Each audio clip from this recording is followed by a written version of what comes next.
Buenas noches. Tengo que decirles que para mí es un privilegio y un honor el que me hayan invitado a formar parte de este evento y que además me hayan reservado las plenarias, lo cual, en contra de aquellos que se quejan porque dicen ya pillo a la gente cansada, dormida, agotada, a mí, sin embargo, me parece todo lo contrario. Voy a intentar explicarles de lo que voy a hablar en estos 3 días. Voy a estar hablando de ideología de género en los 3 días, pero con enfoques distintos. Hoy dedicaré la plenaria al tema de qué es la ideología de género y cómo esa ideología de género se está implantando en todo el mundo. Es el tema que abordaré hoy. Habrá gente que dirá qué va a hacer la Iglesia sobre eso, tendrá que esperar a la tercera ponencia, porque es algo que no voy a tratar hasta el tercer día. Y mañana, Dios mediante, abordaré por qué la ideología de género es importante para algunos. No es que de pronto el género humano haya enloquecido, haya decidido implantar la ideología de género como le podía haber dado por implantar el cultivo intensivo del maíz o algo de este tipo. Detrás de la ideología de género hay toda una agenda mundial a la que me referiré mañana. Pero hoy me voy a detener en la ideología de género y cómo se está implantando esa ideología de género.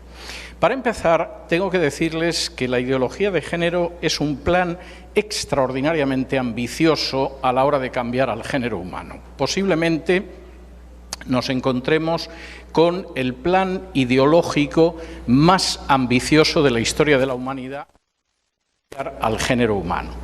El marxismo, el comunismo, pretendía cambiar la sociedad, pretendía crear una sociedad nueva, pero no se le pasó nunca por la cabeza el hecho de cambiar la naturaleza humana. Incluso en algunos aspectos, como podía ser la familia, el matrimonio, eran desagradablemente conservadores para los propios comunistas. Es curioso que, por ejemplo, en mi país la gente del Partido Comunista nunca contaba las posiciones que tenía la Unión Soviética sobre la familia, sobre el matrimonio, porque parecían pequeño burguesas y se suponía que iban a desilusionar a la gente que podía entrar en el Partido Comunista en España. Los comunistas en algunos países, como era el caso de la antigua Unión Soviética o de la Europa del Este, eran muy conservadores. No pensaban que realmente la familia fuera algo que tuviera que alterarse. Hombre, era bueno si los padres eran desviacionistas que los niños supieran que los tenían que denunciar a la policía política, pero no llegaban más allá de eso, no pensaban realmente que se pudiera cambiar la naturaleza humana. Tampoco lo pensaban los nazis. Podían pensar que este mundo estaría mejor sin judíos, que sería interesante que mejoráramos la raza, que determinada raza superior aria no se mezclara con razas inferiores, pero la idea de que se pudiera cambiar la naturaleza humana era algo absolutamente fuera de la posición del nacionalsocialismo germánico. Todo lo contrario, ellos pensaban que en realidad ellos actuaban de acuerdo a la naturaleza, que nos muestra que hay razas inferiores y superiores, pero no se les hubiera ocurrido pensar en cambiar la naturaleza humana, al menos tal y como ellos lo veían. La ideología de género sí lo pretende, y lo pretende además porque forma parte de una agenda a la que me referiré mañana y en la cual resulta que hemos llegado a la conclusión de que realmente ni la sexualidad, ni la familia, ni las relaciones humanas son algo que vienen dictado por la propia naturaleza, sino que en realidad la ideología de género nos dice que procede simplemente de un pacto social. En el documento de la contrasexualidad, que es uno de los textos casi canónicos de la ideología de género, se nos dice lo siguiente: los hombres y las mujeres son construcciones del sistema heterosexual de producción y reproducción que autoriza el sometimiento de las mujeres como fuerza de trabajo sexual y como medio de reproducción. No existe una cosa natural que haga que los hombres sean hombres o las mujeres sean mujeres. Eso procede de un pacto social que se produjo no sabemos en qué momento de la historia, pero donde los varones debimos de estar especialmente inteligentes porque convencimos a las mujeres para que fueran ellas las que tuvieran hijos. No sabemos qué pasaba antes de ese pacto que debió de fraguarse en la noche de los tiempos, pero lo cierto es que al menos algo más inteligentes que ellas somos. Las convencimos supuestamente hace milenios para que fueran las que parieran. Esto es un disparate, por supuesto, pero es que además la ideología de género plantea que ese contrato social entre hombres y mujeres, donde las mujeres quedaron supuestamente muy mal paradas, lo vamos a cambiar. Concretamente, en el Tratado de la Contrasexualidad se afirma: la contrasexualidad apunta a sustituir ese contrato social que denominamos naturaleza por un contrato contrasexual. En este nuevo contrato, los cuerpos no se reconocen como hombres y mujeres, sino como cuerpos hablantes. Es decir, no existe la naturaleza. Durante milenios hemos pensado que había una naturaleza y que de acuerdo a esa naturaleza hay gente que nace como hombre y como mujer. Incluso se ve desde el momento de nacimiento quién ha nacido niño y quién ha nacido niña. Hemos estado gravemente equivocados. Hay un contrato social que marca quién es hombre y quién es mujer y lo vamos a cambiar. Y lo vamos a cambiar porque a partir de ahora lo que sucede es que no habrá hombres y mujeres, sino cuerpos hablantes. Esta idea, la idea de que finalmente la diferenciación sexual no tiene importancia, lo que importa es la diferenciación de género y eso lo podemos escoger, es algo verdaderamente absurdo. Y es absurdo desde muchos puntos de vista, por más que se insista en que este es el canal para que cada uno libremente elija quién es. Hace unos meses, una señora en España decidió que era la hija del genial pintor español Salvador Dalí. Y, por supuesto, decidió ir a los tribunales y el argumento fundamental era que ella sentía profundamente en lo más hondo de su espíritu que era la hija de Salvador Dalí. Y seguramente lo sentía, no necesariamente era una embustera ni una farsante. El problema es que le hicieron una prueba de ADN y tenía menos relación con Salvador Dalí que yo mismo. Y evidentemente el hecho de que se sintiera la hija de Dalí chocaba finalmente con la biología. Uno puede decir en un momento determinado que se siente mujer, pero la verdad es que si es un hombre, es un hombre. Podemos mutilar sus genitales, podemos inyectarle masivamente hormonas femeninas y los análisis nos seguirán diciendo que es un hombre mutilado y hormonado, pero hombre. Y por supuesto sucede exactamente igual con una mujer. Carlota puede decir que en realidad en lo más profundo de su corazón sabe que es Carlos. La podemos inyectar masivamente hormonas masculinas, hasta le podemos construir algo que se parezca a un pene, seguirá siendo Carlota. Mutilada, hormonada, con un pene artificial, pero seguirá siendo Carlota. En ese sentido, el análisis del ADN resulta verdaderamente tremendo, no tiene más vuelta de hoja. Y sin embargo, lo cierto es que la ideología de género, aunque es abiertamente absurda y choca con un simple análisis no solo biológico, yo diría que simplemente visual, se impone y se impone de distintas maneras. Permítanme que en los próximos minutos les hable de cómo se impone la ideología de género y lo que pretende además la ideología de género imponer, el tipo de sociedad que pretende imponer. En primer lugar, la ideología de género se impone por la manipulación del lenguaje y el control de la comunicación. Posiblemente el psiquiatra más experto en la homosexualidad en las últimas décadas en Estados Unidos fuera el doctor Socarides. Socarides escribió varios libros sobre la homosexualidad, prácticamente solo trataba a pacientes homosexuales y al inicio de uno de sus libros él cuenta una anécdota. Dice que estaba en el salón de su casa, estaba encendida la televisión, estaba su esposa y empezaron a aparecer las imágenes del Día del Orgullo Gay. Imágenes que, como todo el mundo sabe, son elegantes, de buen gusto, sensibles. Es lo habitual en las carrozas. Y mientras él estaba viendo las imágenes, dice que de pronto escuchó que su esposa decía: a la sociedad le están lavando el cerebro. Y él en ese momento dijo: oye, pues es verdad, lo que ha dicho mi esposa es la realidad. A la sociedad le están lavando el cerebro. No es difícil hacerlo. Les voy a dar algunos datos, simplemente como pinceladas de hasta qué punto nuestra sociedad a escala global es una sociedad a la que es muy fácil lavar el cerebro. Toda la información que manejamos, entiendan ustedes por información los grandes canales de televisión, las grandes cadenas de radio, la producción de películas de entretenimiento, los documentales y hasta los dibujos animados, en un 80% dependen de tan solo 8 transnacionales. Es posible que en el país en el que ustedes viven todavía haya algún productor independiente que hace dibujos animados para niños o documentales o algo parecido, pero el 80% está en manos de transnacionales. Y esto facilita enormemente que en un momento determinado Disney decida hacer una nueva versión de La Bella y la Bestia, donde nos enteramos de que uno de los personajes sale del closet, o que en un momento determinado los dibujos que tenemos que ver, por ejemplo, en Netflix, tengan varias series de dibujos animados cargadas de ideología de género. Los protagonistas son, por ejemplo, drag queens o transexuales. No es muy complicado, con el 80% de la información en manos de tan solo 8 transnacionales, 6 de ellas norteamericanas, es bastante fácil.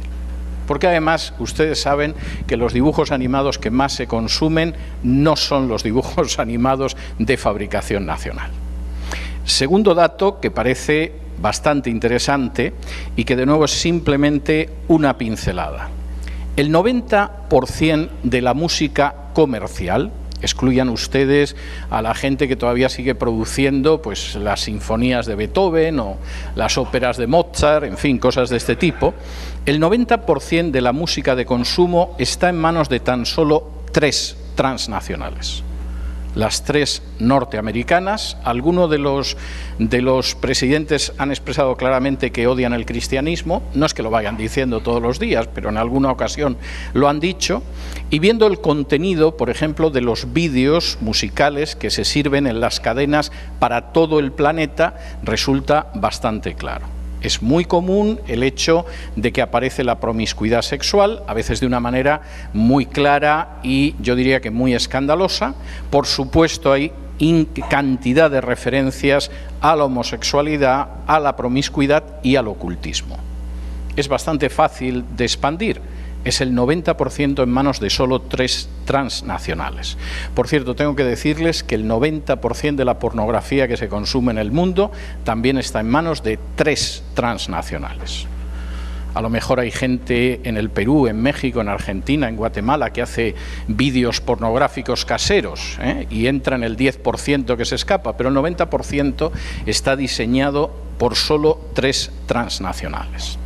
Por si fuera poco que los productos de consumo, desde el entretenimiento a la música o la pornografía, estén en muy pocas manos, que por lo tanto pueden dirigir perfectamente el mensaje cultural, además el lenguaje es un lenguaje totalmente manipulado por la ideología de género. Por ejemplo, no hablamos de aborto hace mucho tiempo, de hecho solo los cristianos hablamos de aborto y seguimos utilizando la palabra aborto. A partir de los años 80 se convirtió en interrupción voluntaria del embarazo, que suena mucho mejor que aborto, reconozcámoslo. Pero claro, incluso interrupción voluntaria del embarazo implicaba que se interrumpía el embarazo, de manera que lo que utilizamos ahora es salud sexual y reproductiva. ¿Y quién estaría en contra de la salud sexual y reproductiva? En realidad nos gustaría que el sexo y la reproducción fueran saludables. El problema es que la salud sexual y reproductiva es el letrero, es el cartel que se coloca sobre las leyes de aborto. Y todas las leyes de aborto que ahora mismo se están impulsando en la América hispana son leyes de salud sexual y reproductiva.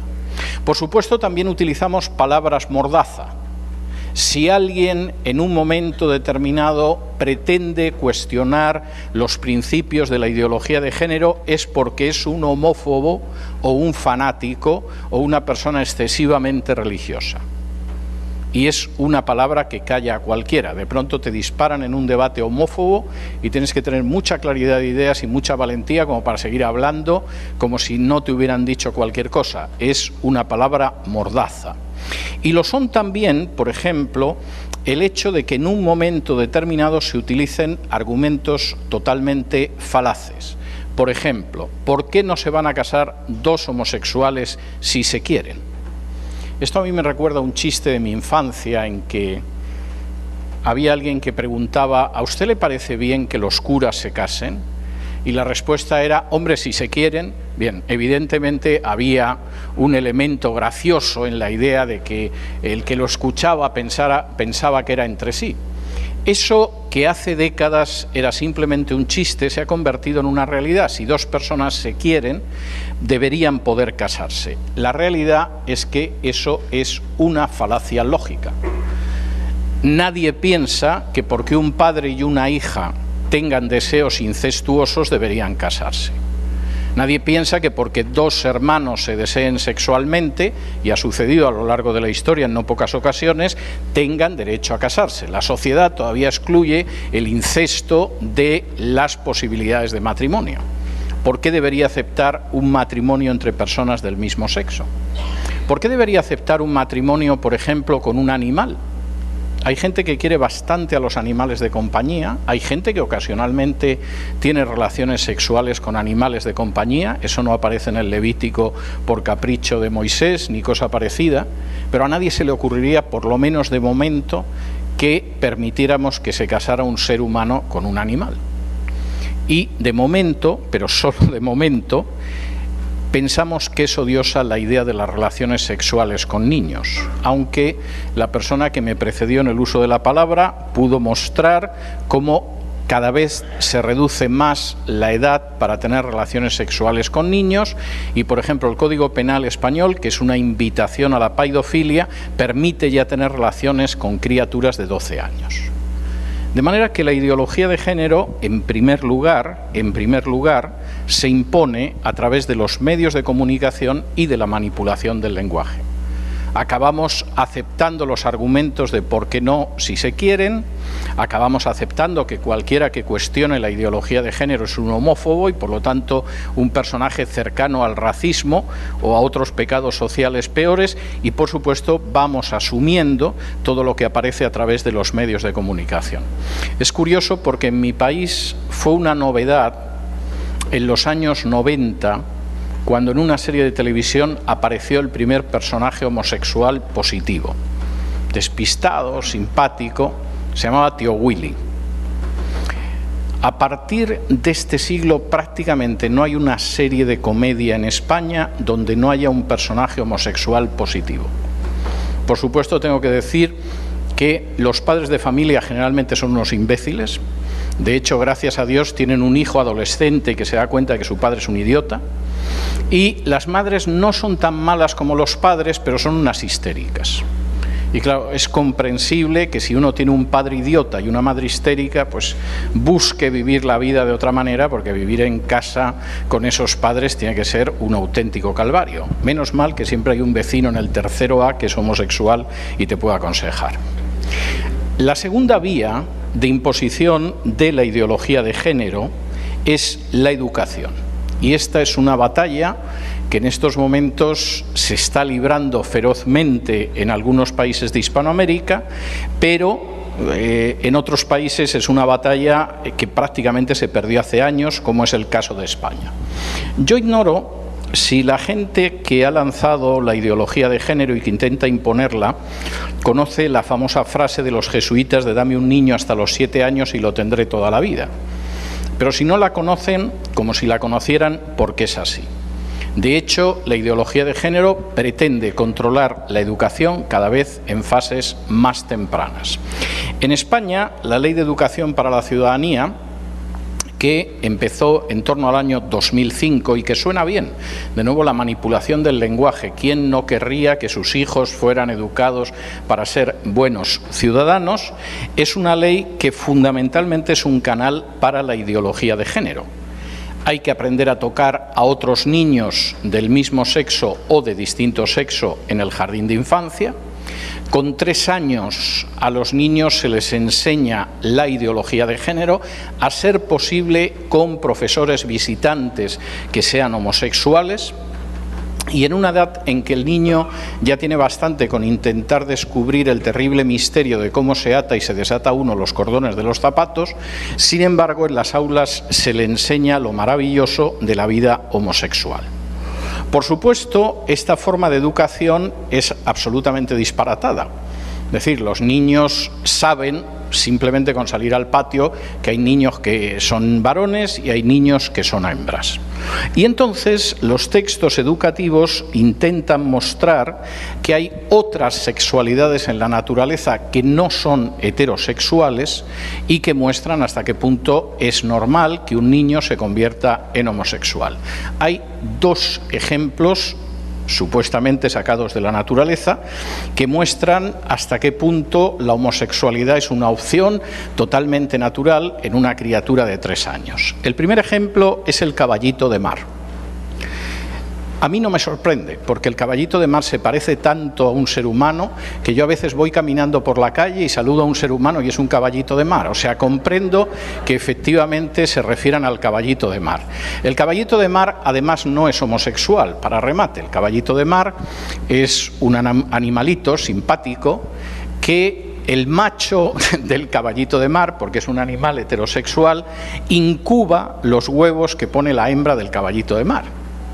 Es decir, no es un personaje bisexual, no es homosexual ni nada, pero bueno, se supone que el caballito de mar nos demuestra que la homosexualidad es algo absolutamente natural. Y dado el enorme parecido entre el caballito de mar y el ser humano, cualquiera lo entendería. El otro animal que sí es bisexual es el caracol. El caracol es un animal que yo comprendo que se convierta en un animal icónico de la ideología de género, porque evidentemente un animal que se arrastra, babea y tiene cuernos es posiblemente de lo mejor que se puede escoger. Pero sin ironías, ustedes me dirán cuál es el parecido entre un ser humano y un caracol. Pero son los 2 que efectivamente se utilizan.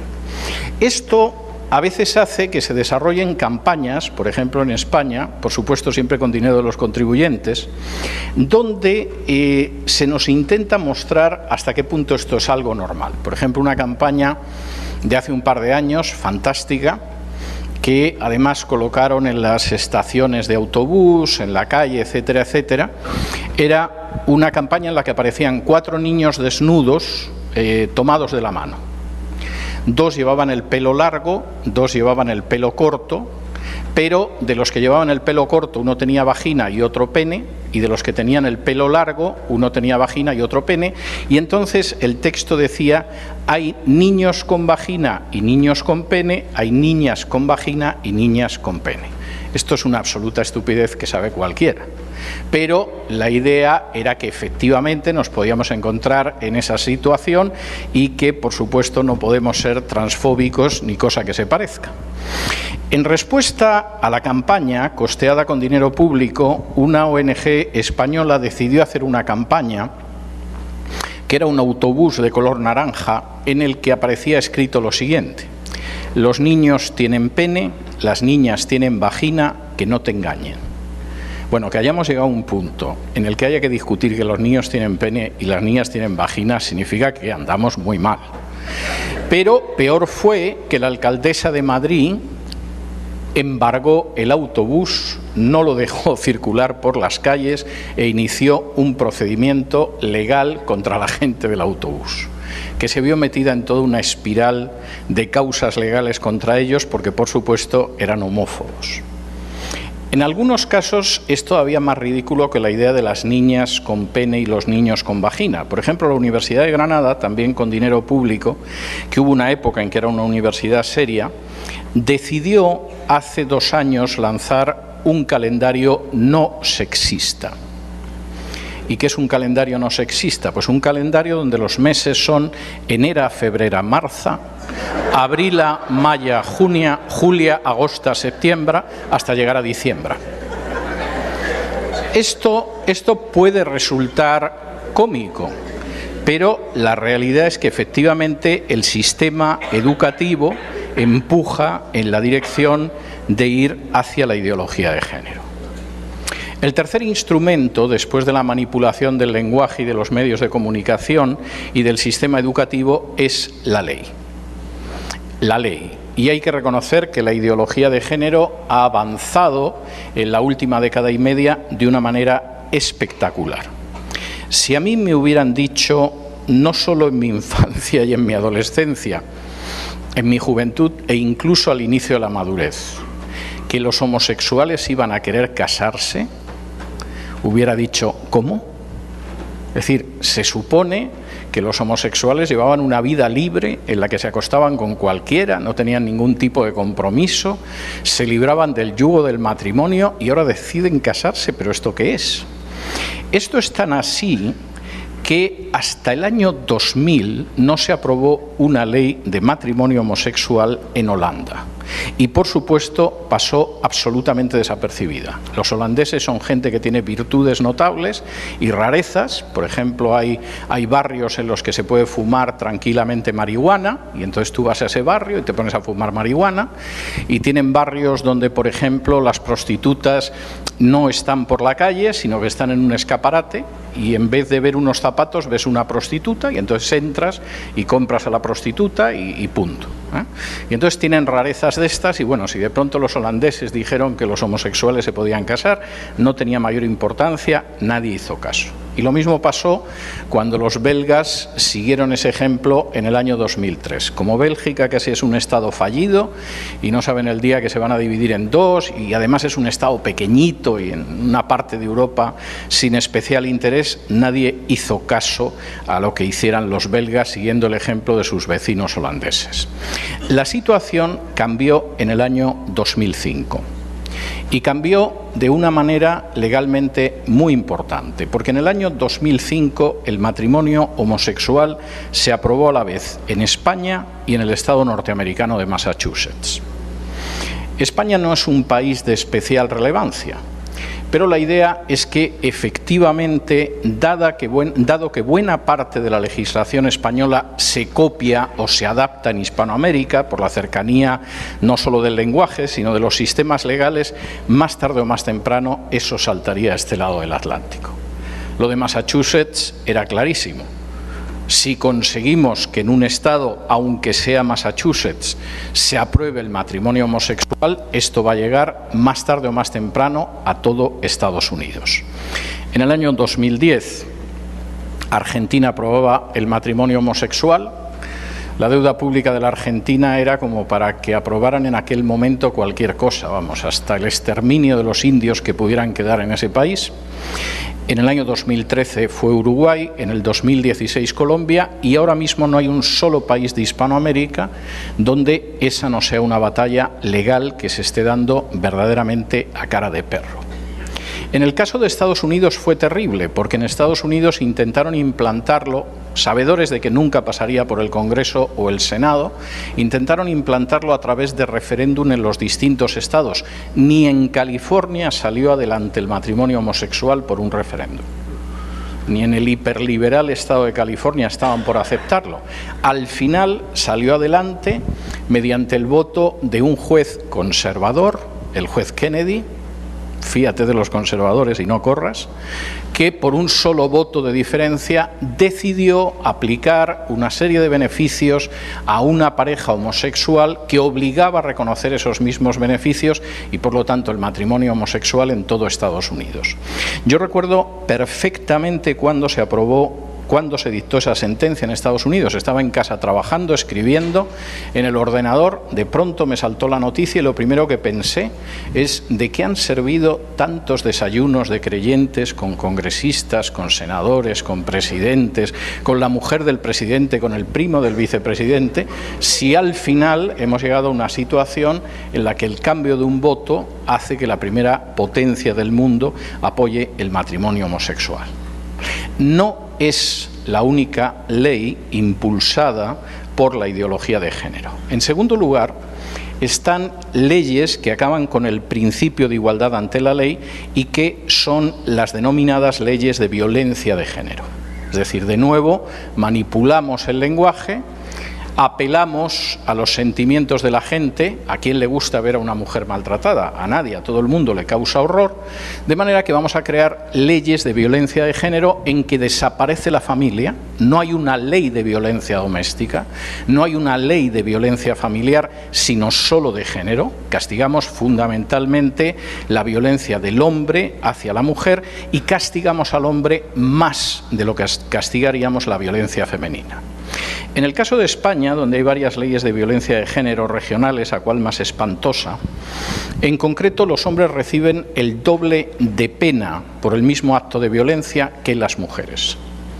De manera que si una mujer le da un sartenazo a su esposo, cosa evidentemente censurable, la pena que recibe es la mitad que la del hombre. Aparte de eso, el hombre tiene que demostrar que es inocente. Es decir, no es inocente mientras se demuestre lo contrario. Se parte de la base de que es culpable, se le detiene y se le aplican una serie de medidas hasta que pueda demostrar su inocencia, si es que lo puede demostrar.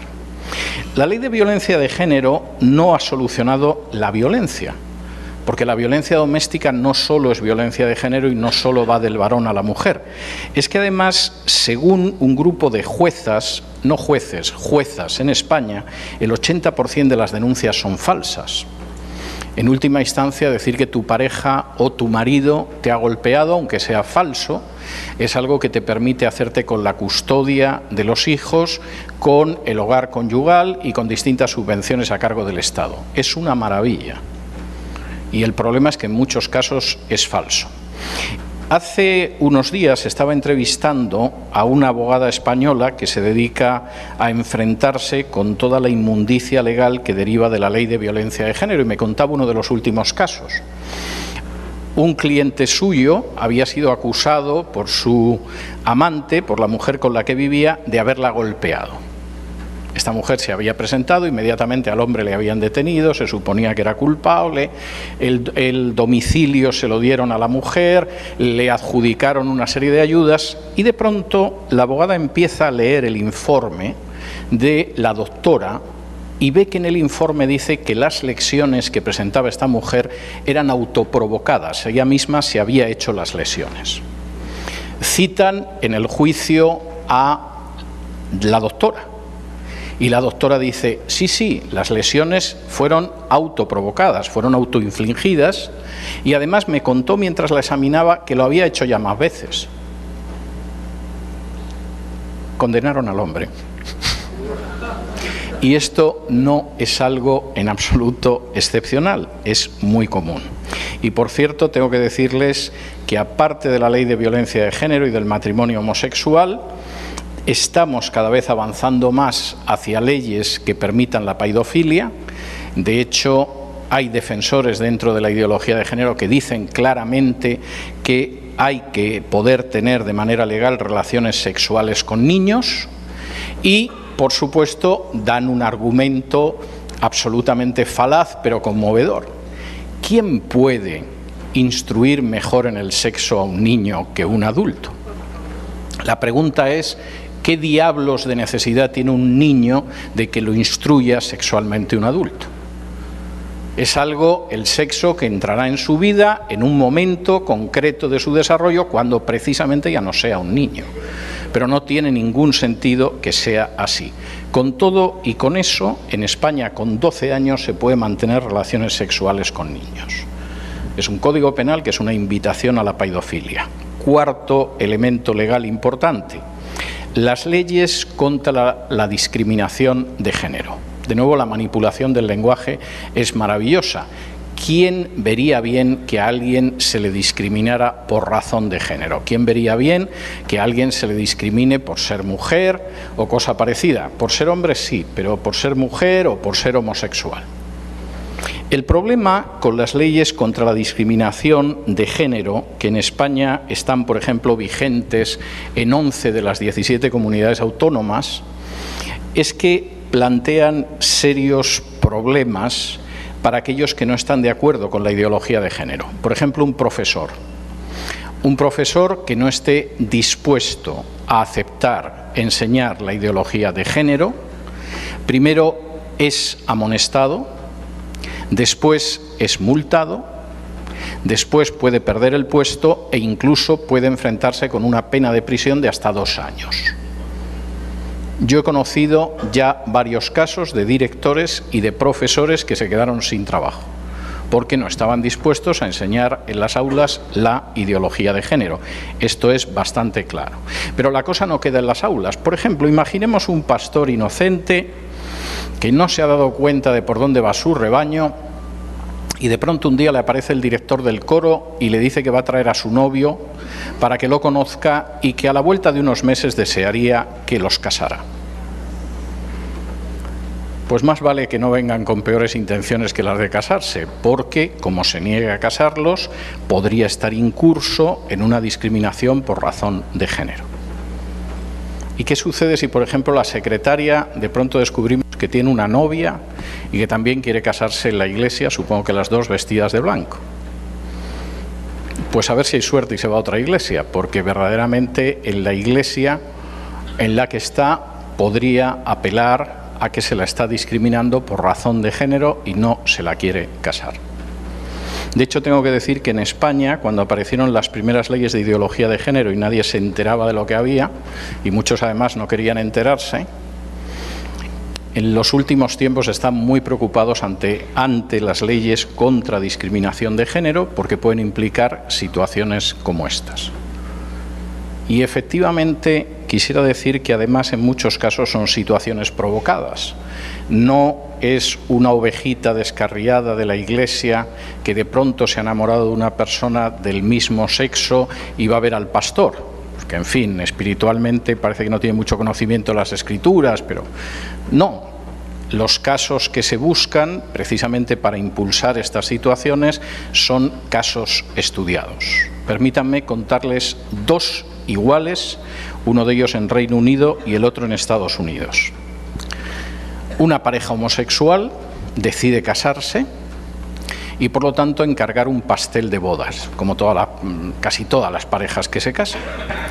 Y van a buscar a un pastelero que sea evangélico. Podían ir a buscar a un pastelero gay también, igual que hay peluqueros gays, supongo que habrá pasteleros gays. Pero hay que buscar a uno que sea evangélico porque se va a negar a hacerlo. Y eso nos permite llevarlo a los tribunales.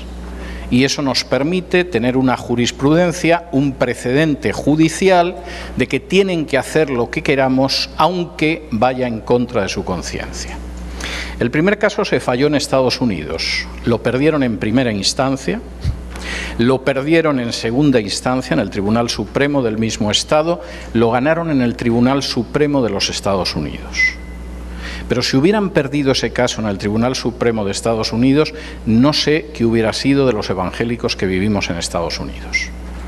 Y la defensa fue muy inteligente porque planteó, miren, no tenemos ningún problema, que hagan lo que quieran, si son adultos, etcétera, pero comprenda usted que un pastelero bautista no va a hacer una tarta de boda para 2 homosexuales que se van a casar, de la misma manera que un carpintero negro jamás haría una cruz para que la quemaran en una ceremonia del Ku Klux Klan.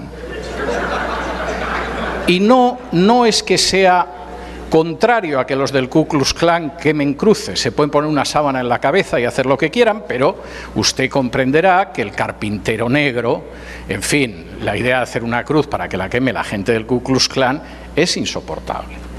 Y tenemos que respetar la libertad de conciencia. Y por una vez, en el Tribunal Supremo de los Estados Unidos, la libertad de conciencia de los evangélicos nos quedó a salvo. No sé lo que durará, pero nos quedó a salvo. El caso fue exactamente igual en Gran Bretaña. De nuevo, el pastelero perdió en primera instancia, en segunda instancia, pero al final el Tribunal Supremo del Reino Unido de la Gran Bretaña consideró que la libertad de conciencia en esos casos permitía negarse, abstenerse a realizar ciertas cosas. Si alguno de ustedes tiene una pastelería, no quiero inquietarlo esta noche, pero hágase a la idea de que en algún momento le puede suceder algo de este tipo, o un restaurante o una casa de comidas, porque la estrategia, como hablaré de ello mañana, es una estrategia global. Cuarta vía. La cuarta vía es el control del cristianismo. El cristianismo, y a ello me referiré bastante más extensamente mañana, presenta la única cosmovisión que se enfrenta con la ideología de género. Alguno podría decir que también el Islam, pero bueno, el Islam es otra historia, está fuera de nuestro modelo cultural, no va a pesar en las decisiones que se tomen en Occidente en este sentido. Puede que consigan implantar la ley Sharia en algún sitio, pero no de momento que haya leyes en contra de los homosexuales o de la ideología de género, y por lo tanto el cristianismo tiene que ser derrotado, a ser posible tiene que ser aplastado. Voy a hablar de esto mañana más, pero permítanme que les diga 3 terrenos en los que eso ya está sucediendo ahora, a escala prácticamente mundial, con alguna excepción, pero todavía. El primero es la publicación de Biblias inclusivas o Biblias gays. Es decir, son unas Biblias maravillosas, en muchos casos tienen una cruz con los colores del arco iris, que es un símbolo que los cristianos hemos dejado que nos quitaran, y efectivamente en estas Biblias inclusivas, que pueden incluso utilizar alguna traducción común, se produce un fenómeno como en el de las Biblias católicas. Uno va en una Biblia católica, por ejemplo, a Mateo 13, 54-55, donde habla de los hermanos y de las hermanas de Jesús, y abajo hay una nota diciendo que los hermanos y las hermanas de Jesús, lo que no son es hermanos y hermanas de Jesús. Las Biblias inclusivas son exactamente igual. Uno llega a los textos donde se habla de la homosexualidad como una abominación, de que efectivamente no entrarán en el reino de los cielos los hombres que se acuestan con hombres, etcétera, y abajo aparece una nota para que te quede claro que los hombres que se acuestan con hombres no son hombres que se acuestan con hombres. Que no es fácil, pero lo de los hermanos y las hermanas de Jesús tampoco era tan fácil. Todo depende de la voluntad que tengas de tergiversar el texto. Estas Biblias, si van ustedes a Amazon, por ejemplo, van a encontrar que casi ya hay media docena de versiones. Ya ha salido alguna en español. Pero, por supuesto, las primeras han sido en inglés. El segundo elemento, que es enormemente importante, es la creación de una teología cristiana que supuestamente es gay, y que además tiene un nombre específico que es la Queer Theology. Queer es una palabra bastante fuerte en inglés, que no voy a traducir al español, pero han decidido tomarla como un estandarte para que se vea lo que es esa teología. Los ejemplos de la teología queer son tremendos. Hay diccionarios, comentarios de la Biblia en clave queer, donde aprendemos cosas tremendas, pero hay incluso autores que saltaron al mundo de la popularidad teológica haciendo esta teología. Por ejemplo, Hugh William Montefiore escribió un libro donde todos nos enteramos de que en realidad la figura de Jesús es imposible de entender hasta que comprendes que era homosexual. Y entonces, en el momento en el que comprendes que Jesús era homosexual, como si fuera un rayo de luz, entiendes todo, los milagros, las parábolas, su trayectoria, la cruz, etcétera, etcétera. Otro libro, todavía más audaz que este, de Marcella Althaus Reed, que es era una de las papisas de la teología queer, de la teología homosexual, es un libro que se titula precisamente The Queer God, el Dios queer, donde va contando todas las bellas historias de amor homosexual que hay en la Biblia. No hace falta decir que por muchas vueltas que uno le dé al texto de la Biblia, esas historias no aparecen por ningún lado, pero la señora Althaus Reed se ocupó de ello. Y, por supuesto, hemos tenido ejemplos hispanos. Por ejemplo, un maravilloso diccionario bíblico que publicó CLIE, donde yo me enteré que Mardoqueo era homosexual. Mira que habré leído el libro de Esther veces y se me había escapado tan significativa circunstancia. Y, sobre todo, un libro maravilloso, también editado por CLIE, no crean que tengo nada en contra de la editorial, ha publicado cosas muy buenas durante años, que se titula El Evangelio Subversivo, escrito por un teólogo y misionero evangélico en Hispanoamérica que se llama Tom Hanks, que es un comentario del Nuevo Testamento en clave homosexual. Aprendemos muchas cosas en ese libro. Por ejemplo, que el hecho de que José no pensara en divorciarse de María, pero luego la acogiera al saber que lo que llevaba en su seno era obra del Espíritu Santo, es un ejemplo de familias que no son heterosexuales ni convencionales. Por ejemplo, aprendemos también que cuando Jesús curó al criado del centurión, en realidad estaba curando al amante del centurión, y de esta manera Jesús respaldaba y legitimaba las uniones homosexuales. Aprendemos que en Apocalipsis, cuando aparece el ángel con el arco iris de fondo, es como un maravilloso día de desfile del orgullo gay. Y sobre todo lo que aprendemos, que es verdaderamente extraordinario, es que Juan, el apóstol, era el novio de Jesús, mantenían una relación homosexual de carácter sexual y era conocido por todo el mundo, lo cual implicaba hasta qué punto Jesús aceptaba la homosexualidad. Que una editorial conservadora publique un libro de un misionero y profesor de teología con este contenido muestra hasta qué punto esto no va a suceder mañana. Esto puede suceder en cualquier momento y ya está sucediendo. La tercera manera de intentar controlar el cristianismo es la infiltración en organismos denominacionales e interdenominacionales. Y esto es bastante grave. En España, el organismo que reúne al 70-80% de los evangélicos, que es FEREDE, tiene alguna denominación que casa homosexuales y además da seminarios interesantísimos justificando por qué hay que casar homosexuales. Y no es lamentablemente una excepción.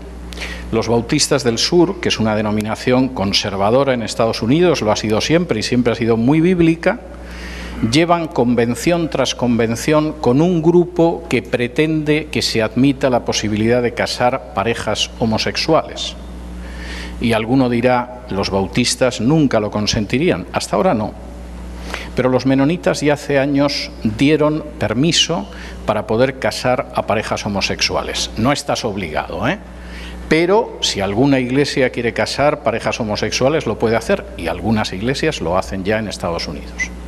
Y eso ha pasado con otras denominaciones que son bastante conservadoras, de modo que el avance es un avance indudable y se está haciendo en distintos terrenos, a través de los medios, a través de la manipulación del lenguaje, a través de la educación, a través de la ley y a través de la inyección de esa ideología de género dentro del cuerpo del cristianismo. ¿Y qué pretende esa ideología de género? Y les voy a explicar esto y les voy a liberar de mi presencia. ¿Cuál es la finalidad? Pues el manifiesto de la contrasexualidad lo explica muy claramente. Aparte de decir que vamos a sustituir ese contrato social que llamamos naturaleza, pero la naturaleza no existe. Y en ese nuevo contrato contrasexual los cuerpos ya no serán hombres ni mujeres, sino cuerpos hablantes, el manifiesto empieza comentando cómo va a cambiar la sociedad y qué sociedad va a nacer de la aplicación de la ideología de género. Por supuesto, el manifiesto, que en última instancia podrá estar escrito por una mente perversa, pero no estúpida, parte del enorme problema que significa que por mucho que se hable de que somos hombres o mujeres por un contrato en el cual los varones engañamos a las mujeres para que dieran a luz, la verdad es que cualquiera distingue a un hombre de una mujer. El hombre puede ser muy guapo y la mujer puede ser muy fea, pero seguimos viendo que es un hombre y una mujer. Y no necesitamos desnudarlos. O sea, simplemente, a simple vista, yo puedo ver que hay un hombre, una mujer, un hombre, una mujer, un hombre, un hombre, una mujer, un hombre. Y eso no implica que tenga un especial talento, De hecho, no es así. ¿Cómo salvamos el problema de que los hombres y las mujeres a simple vista son hombres y mujeres? Bueno, y así los desnudamos, salta todavía más a la vista que no son iguales. Pues tenemos que encontrar un punto sexual en el cuerpo humano que permita decir que no hay una diferencia entre el hombre y la mujer. Y lo han encontrado. Y es el ano. Yo no soy un experto en anos, como pueden imaginarse, pero estaría dispuesto a aceptar que simplemente viendo un ano soy incapaz de saber si es de un hombre o de una mujer. Confieso humildemente mi incapacidad para diferenciar sexualmente a un ser humano por el ano. Precisamente por eso el Manifiesto de la Contrasexualidad considera que es importante. Escuchen ustedes. El ano es el espacio erógeno a potenciar. Es el espacio neutro para todos los cuerpos hablantes.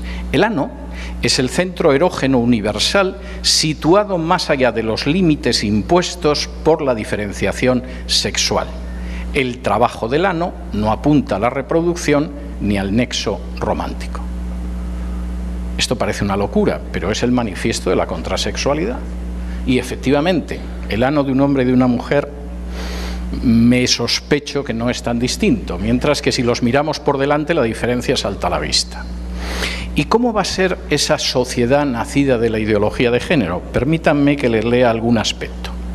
Primero, la sociedad contrasexual demanda que se borren las denominaciones masculina y femenina. Segundo, cada cuerpo llevará un nuevo nombre que escape a las marcas de género. Tercero, tras la abolición del sistema de reproducción heterocentrada, la sociedad contrasexual impone abolición del contrato matrimonial, abolición de los sistemas de transmisión y legado de los privilegios patrimoniales y económicos adquiridos por los cuerpos hablantes en el marco del sistema heterocentrado, universalización de las prácticas estigmatizadas como abyectas, resexualizar el ano, parodiar y simular nuevas formas orgásmicas no relacionadas con el romanticismo, pudiendo desvelar los beneficios de la violencia y el dolor. La relación contrasexual será válida y efectiva por un periodo de tiempo limitado. Nunca debe suponer la totalidad de la vida del cuerpo hablante. No conducirá jamás al acto de reproducción. Los métodos de contracepción y de interrupción del embarazo serán distribuidos por todas partes, siendo obligatorios para todo cuerpo hablante. La contrasexualidad denuncia, persigue y castiga las políticas psiquiátricas, médicas y jurídicas que impidan los cambios de sexo. La sociedad contrasexual decreta que las actividades contrasexuales serán un trabajo social. La sociedad contrasexual demanda la abolición de la familia nuclear. Hay que abolir y acabar con la familia. Se establecerán e implantarán relaciones corporales individuales y prácticas en grupo. De modo que esto no es solamente un disparate filosófico que de pronto se le ha ocurrido a gente que son homosexuales y han decidido que son el centro del mundo. Posiblemente hay gente también así. Es todo un plan de cambio social que pasa por acabar con la relación armoniosa y natural entre el hombre y la mujer, que pasa por acabar con la relación entre padres e hijos y que pasa por abolir la familia. La familia es una institución que tiene que desaparecer. Y al mismo tiempo pasa también por limitar enormemente la capacidad de reproducción de las parejas. Lo ideal es que no lleguen a reproducirse nunca, lo ideal es que no tengan algo parecido a esa enfermedad que se llama romanticismo. Por cierto, la vicepresidenta del Gobierno español hace unos meses comentó que el romanticismo era algo de lo que había que curar a las jóvenes parejas. No sea que las parejas se enamoren, se quieran, se casen, tengan hijos. ¡Qué horror! De modo que el romanticismo es algo que tiene también que desaparecer. La pregunta que tienen ustedes que hacerse al final de esta exposición es si es esa la sociedad que quieren para sus hijos, o para sus hijos y para sus nietos. Si efectivamente quieren una sociedad donde desaparezca cualquier tipo de vínculo natural que marca al ser humano, si quieren una sociedad en la que efectivamente, finalmente, la familia va a ser una institución que se abolirá igual que en su día se abolió, por ejemplo, la esclavitud, y si, por supuesto, van a permitir que eso sea así mediante la conquista de los medios de comunicación, del lenguaje y de la expresión social, de la educación y de la legislación. Voy a hablar el tercer día sobre cómo nos vamos a enfrentar con eso, y mañana voy a intentar explicarles por qué la ideología de género se está impulsando, pero quizá alguno de ustedes haya reparado en la camiseta que yo llevo puesta, no especialmente discreta ni elegante, pero que tiene una razón de ser. La camiseta que llevo puesta, la remera, la llaman en algún sitio, recoge una frase de uno de los padres de los Estados Unidos, de Alexander Hamilton, posiblemente uno de los 3 o 4 más brillantes de los padres fundadores de Estados Unidos, persona de extracción paupérrima, era muy pobre, nació en una isla del Caribe y se marchó a lo que todavía eran las colonias inglesas para poder prosperar, lo que luego serían Estados Unidos, y persona que en un momento determinado, después de haber tenido un papel importantísimo en la independencia de Estados Unidos y en la forja del sistema norteamericano, fue una persona que se volvió hacia Dios. Hasta tal punto que, por ejemplo, su muerte fue una muerte que todos los testimonios que hay era de que la gente se había quedado impresionado por la forma en que se despidió de su esposa, se despidió de los amigos y marchó a reunirse con el Señor. Y este personaje, que se llamaba Alexander Hamilton, en un momento determinado pronunció una frase que era la base de su vida política, y es lo que yo llevo aquí puesto. Una frase que dice: si no eres capaz de ponerte en pie para defender algo, acabarás cayendo por cualquier cosa. El gran problema, uno de los grandes problemas que hemos tenido en las últimas décadas, es que no hemos sido muy capaces de ponernos en pie para defender lo que teníamos que defender. Y cuando uno no se alza para defender lo que tiene que defender, es muy fácil ir cayendo en cosas en las que nunca deberían caerse. En la vanidad, en la soberbia, en un lujo injustificado, en una codicia ridícula para cualquiera que la mire con un poco de sensatez, en una comodidad absoluta, en la falta de compromiso, en una serie de cuestiones en las que se supone que nunca deberíamos caer. Pero efectivamente, cuando uno no se alza en pie para defender aquello que tiene que defender, acaba cayendo por cosas que realmente no merecen la pena. Este es el momento de que todos ustedes se pongan en pie. Muchas gracias.